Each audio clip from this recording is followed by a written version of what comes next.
લગ્ન બાદ હનીમૂન પરથી ઘરે આવ્યા બાદ કિરણ સાસરે આવી. વિનોદ ઉચ્ચ હોદ્દેદાર હોવાથી એ તો કંપનીના બંગલામાં રહેતો હતો. એની કંપની શહેરથી દૂર હતી. કંપનીએ એના સ્ટાફ અને કામદારોના વસવાટ માટે શહેરી જીવન પ્રમાણે સુખ સગવડોવાળી કંપનીની પોતાની જ કોલોની બાંધી હતી. વિનોદનો બંગલો 4 બેડરૂમ કિચનવાળો વિશાળ બંગલો હતો. બંગલાની ફરતે સુંદર બાગ હતો. એમાં સુંદર જાત જાતના ફૂલછોડ હતા. બાગકામ કરવા માટે માળે આવતો. બંગલાના આઉટ હાઉસમાં કામવાળી બાઈ રહેતી હતી. કામવાળી બાઈ ઘરકામ કરવા આવતી અને એનો પતિ કંપનીમાં નોકરી કરતો. વિનોદના મા બાપ કુટુંબ સાથે શહેરમાં રહેતા હતા. અહીંયા ફક્ત કિરણ અને વિનોદ બંને એકલા જ રહેતા હતા. ધીરે ધીરે સમય વીતવા લાગ્યો અને 10 વર્ષ કેમ નીકળી ગયા એની ખબર જ ન પડી. ઘરમાં એક બાળકીનું આગમન થયું. એને પણ 7 વર્ષ થઈ ગયા હતા. વિનોદ ફેક્ટરીમાં મેનેજર હતો અને કિરણ બેંકમાં કામ કરતી હતી. બંને પોતપોતાના કામમાં વ્યસ્ત રહેતા હોવાથી દીકરી પ્રત્યે પૂરતું ધ્યાન આપવું શક્ય નહોતું. એટલે દીકરીને એના દાદા દાદી પાસે મૂકી હતી. એક દિવસ વિનોદ કહેવા લાગ્યો કે કિરણ, ચાને હજુ કેટલી વાર છે? વિનોદ, પણ ઘરમાં ચા જ નથી તો હું શું કરું? તમે ચાનું પેકેટ લઈ આવો, હું હમણાં જ તૈયાર કરીને આપું છું. વિનોદને સવારે ઉઠતા વેત ચા જોઈએ. જો ચા સમયસર ન મળે તો એ વ્યાકુળ થઈ જાય. આજે એને ચા ન મળવાથી એનો ગુસ્સો 7મા આસમાને પહોંચી ગયો હતો. અરે ઓ અક્કલની બારદાન, તને કંઈ ભાન છે કે નહીં? આ સવારના પોરમાં હું ક્યાં ચા લેવા દોડું? મારે શેવિંગ કરવાની પણ બાકી છે, નાહવાનું પણ બાકી છે, અને અત્યારમાં હું ચા લેવા જઈશ તો મોડું થઈ જશે. પરંતુ તે આખો દિવસ શું કર્યું?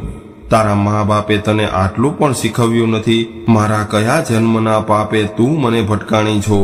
તારા બાપે આ ડોબું મારા માથે જ માર્યું છે. ડોબા જેવીને ઘર કેવી રીતે ચલાવવું એનું પણ ભાન નથી. ખાલી ચોપડા ફાડ્યા છે. બસ પછી તો તું તા અને સામસામી આક્ષેપબાજી. પોતાની અંગત લડાઈમાં એકબીજાના મા બાપ આવી ગયા અને વાત ઉગ્ર દાવાનળે પહોંચી ગઈ. ખબરદાર, જો મારા મા બાપનું નામ લીધું છે તો હું એમને એમ નથી આવી. તમે જાન લઈને વાજતે ગાજતે મારા બાપના ઘરે પરણવા માટે આવ્યા હતા. શું એ તમે ભૂલી ગયા છો? હું પણ સામે ચાલીને નહોતો આવ્યો. તારા બાપે મારા કપાળમાં રૂપિયાના સિક્કા જેવડો ચાંદલો કરીને બોલાવ્યો હતો. એ તું કેમ ભૂલી જાય છે? બધા જ ગુના એવા નથી હોતા કે માફ ન થઈ શકે. દરેકની સાથે ઇન્સાફ થાય એવું પણ નથી હોતું. સુંદર અને ખૂબસૂરત ચહેરા પાછળનું હૃદય અરીસા જેવું સાફ નથી થતું. એના ઉપર થોડા ડાઘ તો રહી જ જાય છે. મન, મોતી અને કાચ તૂટ્યા પછી સંધાતા નથી. એમાં સાંધાની તિરાડ સ્પષ્ટ જણાઈ આવે છે. વાત જીદે ચડી હતી. અહમની ટકરાહટ હતી. નમતું કોણ મૂકે અને શા માટે મૂકે? વાત આટલેથી અટકવાનું મૂકીને આસમાને પહોંચી હતી. કોઈએ સાચું જ કહ્યું છે કે જીદ, અકડ તો બધાની અંદર હોય છે, પરંતુ જેનામાં સંબંધ જાળવવાની ફિકર હોય છે તે નમે છે. આ બાજુ કિરણે પણ નક્કી કરી લીધું હતું કે એને હવે બતાવી દઉં કે નારી વગરનું જીવન કેવું હોય છે. કિરણે નિર્ણય કર્યો કે હવે તો કોઈ પણ સંજોગોમાં આ માણસ સાથે નથી રહેવું. અને ત્યારબાદ કિરણે વિનોદનું ઘર છોડીને પિયરની વાટ પકડી. મહેશભાઈ સવારમાં હિંચકા પર બેસીને ચા પીતા પીતા છાપું વાંચી રહ્યા હતા. મીનાબેન રસોડામાં શાક સુધારીને સવારની રસોઈની તૈયારી કરતા હતા. દીકરી કિરણના એકાએક અચાનક આગમનથી માતા પિતા ચિંતામાં પડી ગયા.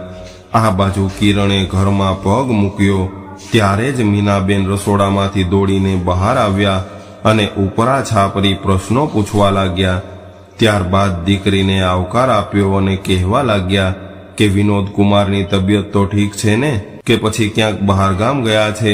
અને દીકરી, તારી તબિયત કેમ છે? કેમ આમ એકાએક દોડી આવી? વિનોદ કુમાર કેમ સાથે નથી આવ્યા? ત્યારે જ મહેશભાઈ બોલ્યા કે અરે એને હજુ ઘરમાં તો આવવા દે, થોડો શ્વાસ લેવા દે, ચા પાણીનું પૂછ, ત્યારબાદ બધું જ કહેશે. જરા શાંતિ રાખો. આવ બેટા, અહીં બેસ. મીના, તું કિરણ માટે ચા લાવ. કેમ બેટા, તારી બેગ ક્યાં છે? શું વિનોદ કુમાર પાછળ લઈને આવે છે? આવું સાંભળીને કિરણના મનના સાતેય દરવાજા ખુલી ગયા અને મહેશભાઈના ખભે માથું મૂકીને જોર જોરથી રડવા લાગી. ત્યારે મહેશભાઈ પણ એને બરડે હાથ ફેરવતા રહ્યા અને મોકળા મનથી રડવા દીધી. મીનાબેન આવાક બનીને આ બધું જોઈ રહ્યા હતા.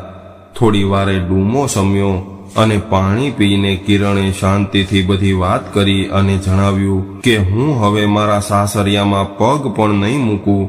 દીકરીના મોઢે આવું સાંભળીને મહેશભાઈએ ધીરેથી કહ્યું કે હશે બેટા, કંઈ વાંધો નહીં, આ ઘર પણ તારું જ છે. અમને પણ અહીંયા સૂનું સૂનું લાગતું હતું. હવે તું આવી ગઈ છો એટલે અમને પણ ગમશે. દિવાળીનો તહેવાર નજીક છે એટલે આપણે સાથે મળીને આનંદ કરશું. મહેશભાઈની આવી વાત સાંભળીને મીનાબેન ઉકળી ઉઠ્યા અને કહેવા લાગ્યા કે એમ તે કંઈ ચાલતું હશે. પરણેલી છોકરી ઘેર બેસી રહે તો લોકો શું કહેશે? હું વિનોદ કુમારને કહીશ. એટલે મહેશભાઈ બોલ્યા કે મીના, આગથી કે બોમ્બથી જેટલા ઘર બરબાદ નથી થયા એટલા ઘર જીભની કડવાહટથી બરબાદ થાય છે. અને પતિ પત્નીના ઝઘડામાં માતા પિતાએ ક્યારેય માથું ન મારવું જોઈએ. એટલે તું અત્યારે ચૂપ થઈ જા તો સારું છે. મહેશભાઈએ ધીરેથી કહ્યું કે બેટા, દુનિયામાં કોઈ પણ વ્યક્તિ એવી નથી કે જેને સમસ્યા ન હોય અને કોઈ સમસ્યા પણ એવી નથી કે જેનું સમાધાન ન હોય. સાચા સંબંધોની સુંદરતા તો એકબીજાની ભૂલ સહન કરવામાં હોય છે. માણસ માત્ર ભૂલને પાત્ર છે. ભૂલ વગરનો માનવી શોધવા જઈએ તો આખી દુનિયામાં ક્યાંય નહીં મળે. કોઈ બીજાના સુખે આપણે સુખી ન થઈ શકીએ. બેટા, બાંધછોડ કરવી એ તો જીવનનું અભિન્ન અંગ છે. હું વિનોદને સમજાવીશ. કિરણને તો કોઈ પ્રોબ્લેમ નહોતો. માતા પિતાનો સાથ તો હંમેશા એની સાથે હતો. બેંકની નોકરી હતી, છતાં પણ રાત પડે એટલે એને એકલતા લાગતી હતી. વિનોદના વિચારો આવતા કે વિનોદ નોકરી પર નિયમિત જતો હશે કે નહીં, એને નાસ્તાની ટેવ છે, શું એ પોતાની જાતે નાસ્તો બનાવતો હશે કે બહારથી તૈયાર પેકેટ લાવીને ખાઈ લેતો હશે. પપ્પા રિટાયર છે, પેન્શન ઉપર ઘર ચાલે છે. પેન્શન સિવાય આવકનું કોઈ સાધન નથી અને મારા પૈસા લેવાની ના પાડે છે અને એવું કહે છે કે દીકરીનું અન્ન ખાઈને અમારે નરકમાં નથી જવું. આવી સ્થિતિમાં માતા પિતાના ઘરે ક્યાં સુધી રહેવું? આવી રીતે કિરણ પણ મનોમન મૂંઝાતી હતી. પગારના પવિત્ર માસનો શુક્લ પક્ષ પૂરો થવા આવ્યો અને કૃષ્ણ પક્ષનું પખવાડિયું શરૂ થયું. શુક્લ પક્ષની જાહો જલાલી જતા જ બચત પખવાડિયાની શરૂઆત થઈ હતી. મિત્રો પાસેથી ઉછીના લઈને એક અઠવાડિયું તો ખેંચી લીધું. મિત્રો પણ હવે મસ્કરી કરવા લાગ્યા કે અરે મિયા, માન જાઓ, બહુત ગુસ્સા ઠીક નહીં હોતા અને ઉધારી કેટલો સમય ચાલે. આખરે ખાખા ખોળા શરૂ થયા. રોકડ તો હાથ ન આવી. બેંકની પાસબુક અને ચેકબુક હાથ લાગ્યા. પોતાની પાસબુકમાં તો અમાસનું અંધારું જ હતું, પરંતુ કિરણની પાસબુકમાં પૂનમનો ચંદ્ર પૂર્ણ કળાએ ખીલતો દેખાયો. પૂનમની ચાંદની જોઈને પાગલ ખીલી ઉઠે એવી રીતે વિનોદ પણ ખુશ થયો. ઘરનો નોકર સૌજી સવારે કામ પર આવ્યો એટલે એને વિગત સમજાવી અને ચેક ભર્યો. કિરણ પાસે સહી કરાવીને સૌજીને પૈસા ઉપાડવા માટે બેંકમાં મોકલ્યો. આ બધું જોઈને કિરણ પણ સમજી ગઈ હતી કે મિયાના ખિસ્સા ખાલી છે. એટલે કિરણે સૌજીને પૈસા આપીને સંદેશો મોકલ્યો કે હું આજે સાંજે બેંકમાંથી છૂટીને ઘરે મળવા આવીશ. મહેશભાઈએ ફોન ઉપર વિનોદ કુમારને વાત કરીને સમજાવ્યા કે વિનોદ કુમાર, સાચા સંબંધની સુંદરતા તો એકબીજાની ભૂલ સહન કરવામાં જ છે.